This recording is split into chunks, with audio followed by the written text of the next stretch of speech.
Okay, so for this problem, before I even started, I looked at the denominators because I wanted to eliminate the denominator somehow by multiplying through by something.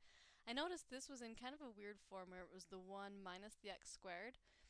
So if I was to factor it as it was right now, this would factor into 1 minus x and 1 plus x, and that's not exactly what I want.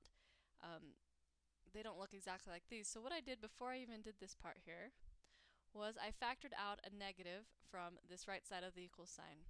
If you factor out a negative from the bottom, then you'll be left with x squared minus 1 in the denominator spot, with the negative out in front. And you could distribute that negative back through to the denominator, and you'd still have the negative x squared and the positive 1 like you had here. So I haven't changed anything, I just factored out a negative.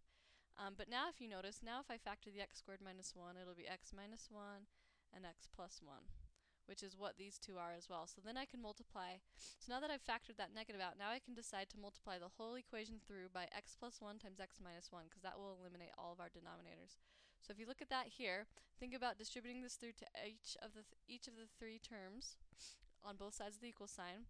So in this first one, the x plus 1 will cancel with the x plus 1, so we just have the 5 times the x minus 1. In this second one, the x minus 1 will cancel with the x minus 1, so we just have the minus 7 times x plus 1.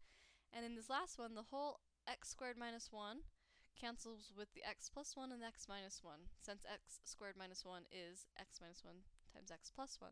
So we're just left with this now, and now it just becomes a matter of distributing through, combining our like terms, and solving for x. So I think the big key with this one was to realize that originally how we factored our original denominator over here wouldn't be quite what we wanted, so we did the little trick where we factored out a negative number from our denominator so that this inside part would turn out to be the same denominators as were over here, so we could multiply through by that to eliminate everything, and that made this 6 a negative in the long run. So hopefully that helps with this problem.